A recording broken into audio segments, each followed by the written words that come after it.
So I've got a mail-in repair. This time it's a MacBook Pro. It's a 2018 MacBook Pro.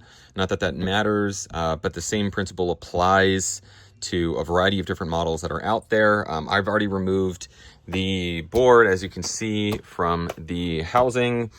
This is a new connector. The other one was pretty messed up. Unfortunately, we have 4 ripped pads. So that's basically what this video is going to be about. The vast majority of the time, when you rip a connector, you end up with a bunch of ripped pads. So as we can see right here, and I'll point this out when I'm under the scope in just a sec, but these 4 lines I need to run jumpers to. As we can see right here, these 2 in the middle run here, and then the other one runs over here. So, and then the other 2, the one on top and the one on bottom, run to a different portion of the board. We can see our connector right here. And as you can see, we don't have an easy place to jump to. I guess we have this one on the top of the board. I might do this, but to my knowledge, just looking around, this goes on the underside of the board. So I'm just gonna have to run a jumper up and then sort of bend it over. And then we're gonna end up about right here. So if I'm successful, you're gonna be seeing this video. So, first of all, if you've got this far and you think, hell no, I do mail-ins. Second, I also buy iPhones. Working, broken, whatever. Even if it looks like this, I'm still interested. Link in the description. Let's make a deal. Okay, so I'm gonna apply some flux to my anchors, which are right here and right here. And then also to these pads right here. Unfortunately, I can't really do anything with these pads right here, as they do not have continuity to either one of these points, or they don't have continuity to the actual line in question. So we're gonna have to run, but we'll get to that in just a sec. Okay, so I'm not doing a very good job of tacking this in place, so I'm just going to hot air this from below. First off, sorry for the audio quality switching between mics. Yeah, and whenever you're working with plastic connectors, sometimes it helps to heat from below. I used approximately 400 degree air, and then I just got really close to it. More or less the same method with PS5 HDMI. Using light pressure, give it a little wiggle, and it is secure, so I can move on to the next step. So I don't have the prettiest trace work, but it'll definitely work by the time I'm done with this. But I'm going to run a jumper from basically from here to pin 4. And I'll probably have to like duck under here. That way I don't interfere. And then I'll run the other 2 from here to here. And then pin 1, I'm probably just going to tuck under here. And then this one goes underneath the board. So I don't know how to screen record on Windows, so here we are. I'm going to focus on these 2 first, just because they're kind of the easiest. So the 2 in the middle, which are these 2 points. And we're just going to run a jumper from here to the pin. I'm not the expert, but I generally find it easiest to connect to the pin first and then to the next part of the line, which in this case is a test point. It's as simple as adding a bit of flux, adding a bit of solder, and as you saw, it took me a couple of times, but I just tack it down with a soldering iron, and then I clip the end off with a X-Acto knife.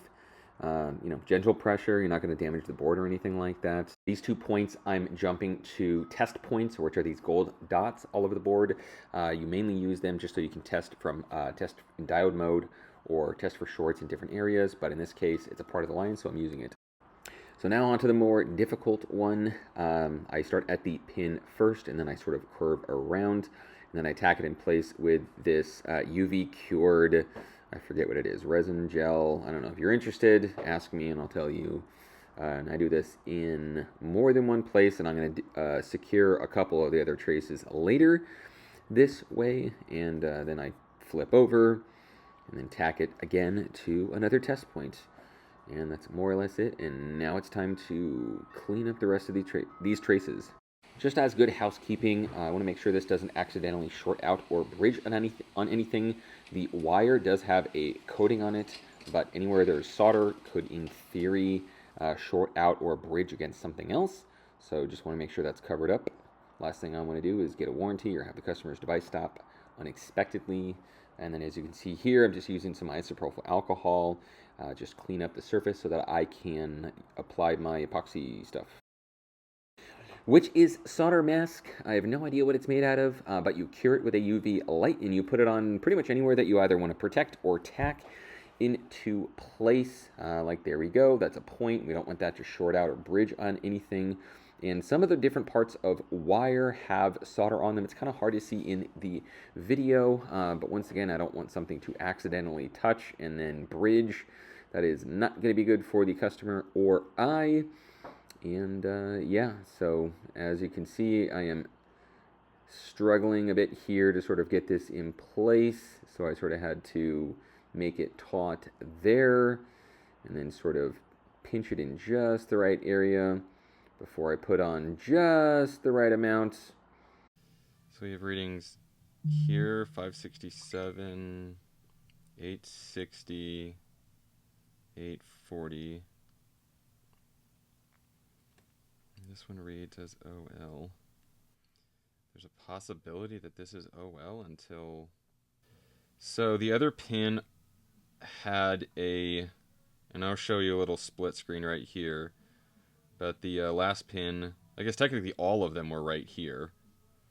So they went like boom, boom, boom, boom. I just didn't feel like running a trace and flipping over the board every single time when we had options on the top. But the last one... Like, this still reads as OL, which I'm hoping isn't an issue, because some lines read OL, and then they're powered on. I don't know. I'm not sure. So we're gonna basically just power the sucker on and find out. Screws are right there. Boards, I don't have everything in there, just in case I need to take everything out. These are amazing. If you don't have one and you work on stuff, get one. But you know, it gives you an idea of actually what's running into, or what's getting supplied, in this case 20 volts, and what the device is actually pulling. So this started out at 5 volts and immediately jumped to 20, which is good. I don't know if this thing maxes out at 20, but and then it started out at like 0.05 amps, which is basically nothing. And then it jumped up to about an amp. And I don't know if we're still here, but if I press the power button, it popped on and said 13%. So obviously this is a battery connector. I want to make sure that it turns on. So I guess we're at 14%. I don't know why we don't have the charging symbol, but I'll check back.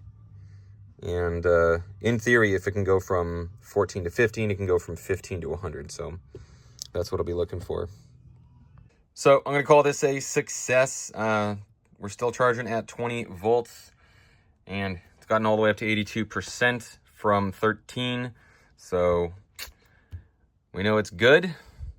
And if you have a repair like this, you want to mail me something, shoot me an email, shoot me a text.